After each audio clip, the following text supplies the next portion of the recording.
Hai, perkenalkan nama saya Viviane Esti Siporatangga dengan NIM 19-11-11-02-132. Saya berasal dari Fakultas Ekonomi dan Bisnis Universitas Samratulangi Manado. Baiklah, saya akan membawakan presentasi materi komunikasi bisnis semester 2 yang akan ditampilkan sebagai berikut.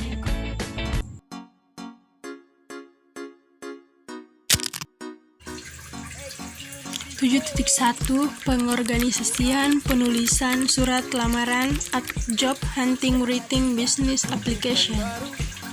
Pengorganisasian penulisan surat lamaran atau Job Hunting Writing Business Application terdiri dari berikut. 1. Email apa yang harus dimasukkan dalam email melamar pekerjaan. 2. Isi email tersebut saat kamu melamar adalah surat lamaranmu. Ini memberi tanda bahwa maksud dari email yang kamu kirim adalah untuk memberitahu penerima. 3. Kenapa kamu menulisnya? 4. Pekerjaan apa yang kamu lamar? 5. Apa kualifikasi yang kamu berhaki untuk pekerjaan itu? 6. Apa yang kamu tawarkan kepada perusahaan? 7. Bagaimana kamu akan menindaklanjuti atau bagaimana penerima dapat menghubungimu? 7.2 Pendekatan AIDA dan tips dalam menulis surat lamaran juga dapat dilakukan sebagai berikut.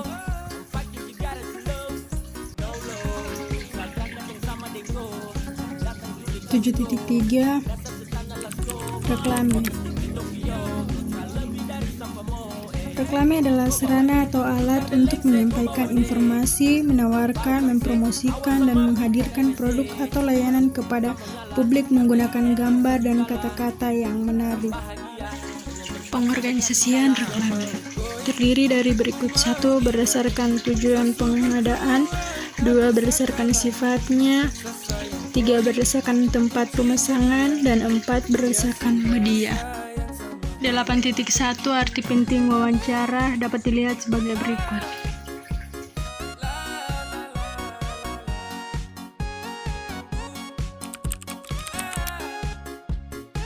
Aspek-aspek kepribadian yang akan dinilai mencakup sebagai berikut.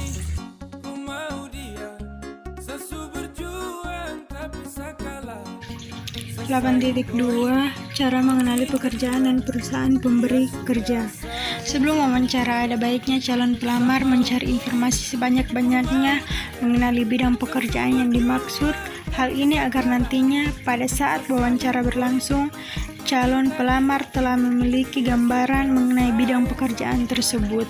Informasi tersebut dapat diperoleh dari berbagai sumber antara lain jurnal atau media publikasi yang ada di perusahaan. Dalam wawancara diperkenankan menanyakan tentang pekerjaan dan perusahaan kepada pewawancara. Pertanyaan yang diajukan dapat berupa 1. Tugas dan tanggung jawab pekerjaan. 2. Kebijakan perusahaan dalam hal promosi. 3. Kesempatan berkembang atau peningkatan karir. 4. Ketersediaan program pelatihan karyawan. 5. Produk unggulan perusahaan. 6. Pesaing perusahaan. Dan 7. Harga pasar produk yang dihasilkan. 9.1 Negosiasi dan lobby bisnis. Negosiasi merupakan sebuah bentuk interaksi sosial saat pihak-pihak yang terlibat berusaha untuk saling menyelesaikan tujuan yang berbeda dan bertentangan. Menurut Kamus Oxford, negosiasi adalah suatu cara untuk mencapai suatu kesepakatan melalui diskusi formal. Teks negosiasi adalah salah satu bentuk interaksi sosial antara dua belah pihak atau lebih untuk mencapai sebuah kesepakatan bersama di mana masing-masing pihak merasa menang atau diuntungkan. Inti dari negosiasi adalah sebuah komunikasi yang dipergunakan ketika ada perbedaan, kebutuhan atau kepentingan yang mengakibatkan sebuah pertentangan. Pertentangan tersebut akan dilerasi dan dipecahkan dengan sebuah perundingan atau negosiasi di mana kedua belah pihak dapat merasa diuntungkan.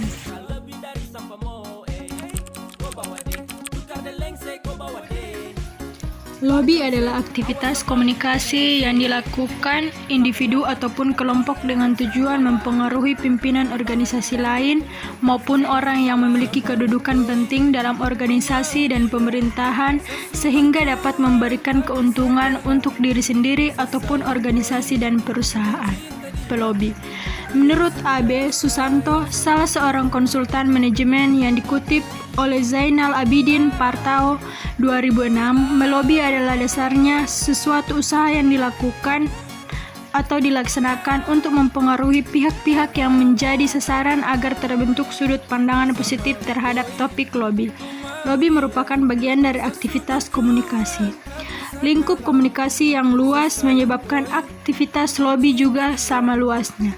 Lobby ditunjukkan untuk memperoleh sesuatu yang menjadi tujuan atau target seseorang atau organisasi, dan apa yang dimaksudkan tersebut berada di bawah kontrol atau pengaruh pihak lain atau individu maupun lembaga. 10.1 Arti penting dan penggolongan laporan bisnis. Untuk dapat melakukan suatu kegiatan operasi secara efisien, perusahaan perlu berbagai macam jenis laporan. Apapun posisi Anda, baik sebagai pelatih manajemen, akuntan, ilmuwan, eksekutif, junior, supervisor, wakil direktur, atau peneliti, Anda mungkin harus menulis suatu laporan kepada atasan Anda. Seringkali efektivitas suatu laporan yang Anda sajikan akan menjadi bahan pertimbangan terhadap promosi maupun gaji Anda. Untuk itu, Anda perlu mengetahui bagaimana membuat suatu laporan bisnis secara efisien dan efektif. Penggolongan laporan bisnis menurut fungsinya. 1. Menurut subjeknya. 2. Menurut formalitasnya. 3. Menurut keasliannya. 4. Menurut frekuensinya. Dan 5. Menurut jenisnya. 10.2 Persiapan penulisan laporan bisnis. 1. Definisikan masalah, tujuan, dan ruang lingkup. 2. Pertimbangkan siapa yang akan menerima laporan.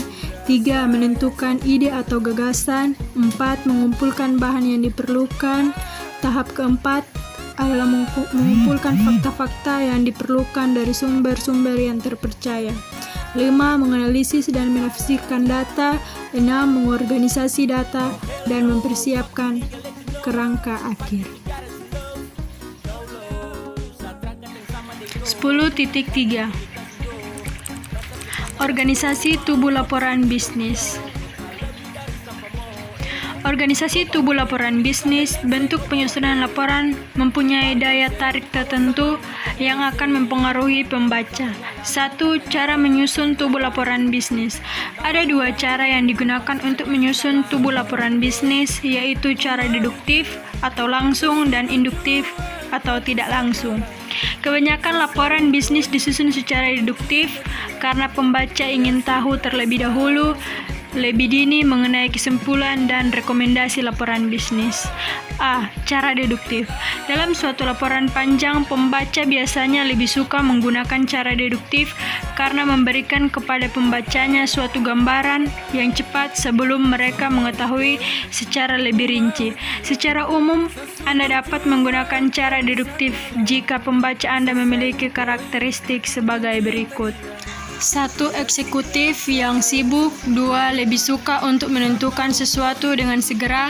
3. Ingin mengetahui good news atau informasi netral. 4. Ingin menganalisis data lebih baik, dan hal ini akan menjadi lebih mudah jika kesimpulan dan rekomendasi dicantumkan pada awal laporan. 5. Ingin mengetahui pandangan menulis dengan segera. 6. Lebih menyukai laporan yang disusun dengan secara deduktif.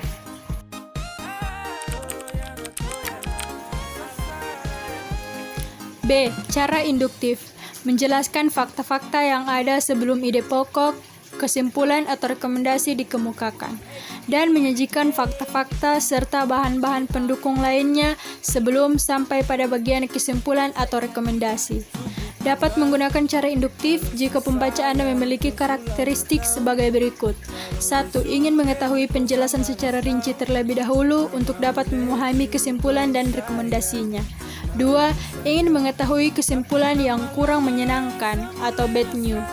3. Mungkin merasa kesimpulannya tidak bisa dan dapat menerimanya. 4. Perlu membaca keseluruhan laporan, bukan hanya bagian akhirnya saja. 5. Lebih menyukai laporan disusun dengan cara induktif. 10.4 Karakteristik dan pengorganisasian laporan singkat. Karakteristik laporan singkat. Kebanyakan laporan singkat hanya mencakup materi pendukung yang kriteria sedikit bagi pencapaian komunikasi yang efektif. Laporan singkat itu sendiri dapat berbentuk memo ataupun surat yang terdiri atas 1 atau 2 halaman. Secara umum, laporan singkat dalam dunia bisnis jarang dilengkapi dengan preliminary parts seperti lembar halaman, judul, surat pengantar, daftar isi, dan rangkuman atau abstrak, karena hanya terdiri atas 1 atau 2 halaman saja. Oleh karena itu, laporan singkat lebih menekankan pada tubuh atau body suatu laporan yang mencakup pembuka, hasil temuan, bahasan, dan bagian penutup. 10.5 Mendefinisikan masalah. Dalam bahasa Inggris, problem didefinisikan sebagai suatu pernyataan tentang keadaan yang belum sesuai dengan yang diharapkan.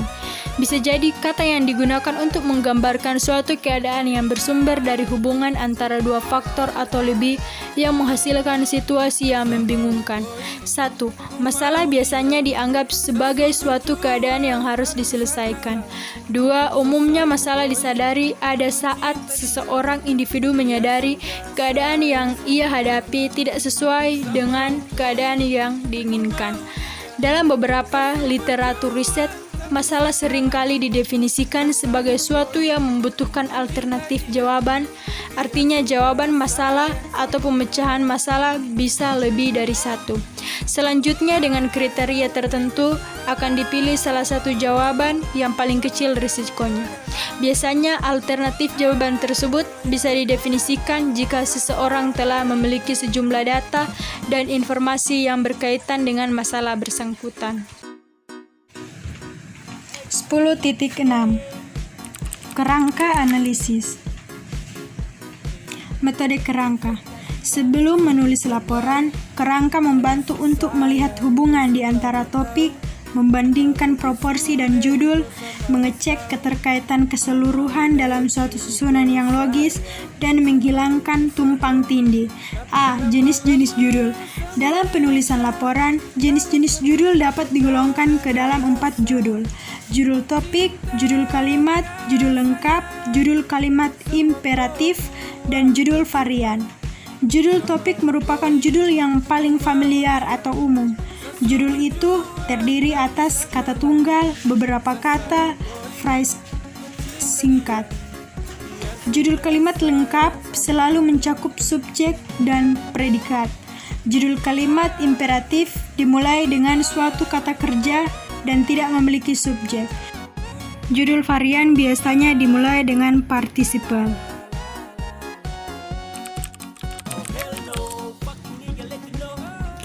B. Format kerangka. Kerangka singkat atau pendek yaitu hanya 3 atau 4 judul dan subjudul.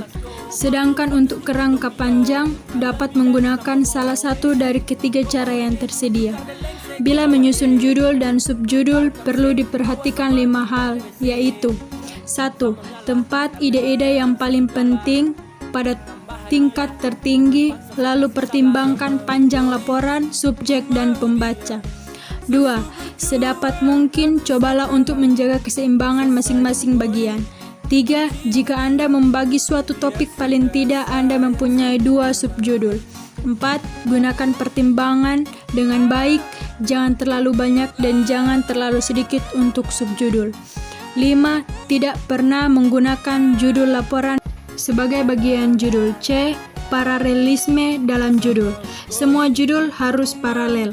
Artinya mempunyai tingkat yang sama dalam setiap bagian kerangka. Ini berarti bahwa judul harus mempunyai bentuk gramatikal yang sama, seperti semua merupakan kata benda, phrase, atau kalimat. 10.7 Menyusun rencana kerja. Ada 6 langkah yang harus diikuti untuk dapat menyusun rencana kerja yang baik dan efektif, yaitu 1. Abstrak atau kuantitatif. 2. Buat pendahuluan dan latar belakang. 3. Tuliskan tujuan dan sasaran. 4. Masukkan sumber daya dan perpindahan. 5. Tentukan strategi dan tindakan. Dan 6. Sertakan lampiran termasuk anggaran dan jadwal pelaksanaan. 10.8 Melakukan penelitian. Pendekatan dan jenis penelitian. Penelitian merupakan suatu proses yang panjang yang berawal dari minat untuk mengetahui proses tertentu dan fenomena tertentu. Selanjutnya, berkembang menjadi gagasan teori, konseptual, dan pemilihan metode penelitian yang sesuai. 10.9 Analisis data. Analisis data adalah proses inspeksi, pembersihan, dan pemodelan data dengan tujuan menemukan informasi yang berguna, menginformasikan kesimpulan, dan mendukung pengambilan keputusan. 11.1 Pengertian dan fasilitas internet dan 11.2 Etika pemanfaatan internet dalam dunia bisnis. Internet adalah sebuah jaringan komunikasi global yang menghubungkan beberapa jaringan komputer dengan berbagai tipe maupun jenis dengan menggunakan tipe seperti satelit, telepon, handphone, maupun yang lainnya. A. World Wide Web. www. B. Email. C. Mailing lists. D. BBS. Dan E. Chatting. 1. Analisa produk dan pasar. 2. Penyedia lowongan kerja dan rekrutmen karyawan. 3. Menyedia wadah bagi klien atau pelanggan. 4. Untuk menyebar dan mengakses informasi. 5. Sebagai sumber informasi dari pakar. 6. Tempat mencari ide. 7. Sebagai media komunikasi cepat. 8. Mengirim dan menerima dokumen. 11.3 Inovasi teknologi komunikasi. Inovasi adalah suatu proses pembaruan dari penggunaan sumber-sumber alam, energi, dan modal, pengaturan baru dari tenaga kerja, dan penggunaan teknologi baru yang semua akan menyebabkan adanya sistem produksi dan dibuatnya produk-produk yang baru. Dengan demikian, inovasi ini mengenai pembaruan kebudayaan yang khusus mengenai unsur teknologi dan ekonomi proses inovasi. Seiring dengan kemajuan teknologi yang mengelola telah mempengaruhi dan mendorong dalam upaya-upaya pembaruan segala aspek kehidupan, baik di bidang ekonomi, politik, kebudayaan, seni, dan bahkan di dunia pendidikan. Dunia pendidikan hendaknya mengadakan inovasi yang positif untuk kemajuan pendidikan dan sekolah. Tidak hanya inovasi di bidang kurikulum, sarana prasarana, namun inovasi yang menyeluruh dengan menggunakan teknologi informasi dalam kegiatan pendidikan. 13.1 Crucial Confrontation. Crucial confrontation, bahasa lainnya adalah percakapan dalam kondisi genting. Situasi inilah yang ditentukan dalam keseharian kita, baik di lingkungan keluarga, organisasi pekerjaan, maupun area sosial lainnya yang lebih luas. Percakapan yang dimaksud adalah melibatkan dua orang atau lebih yang intinya mengadakan 3 unsur permasalahan, yaitu perbedaan pendapat, risiko tinggi, serta emosi yang kuat. 13.2 Berkonfrontasi dengan aman. Hal-hal yang dilakukan sebelum dan sesudah crucial confrontation. 1. Menenangkan diri sendiri. 2. Bermeditasi terlebih dahulu. 3. Tahu apa yang akan dibicarakan. 4. Menyetujui rencana dan menindaklanjutinya.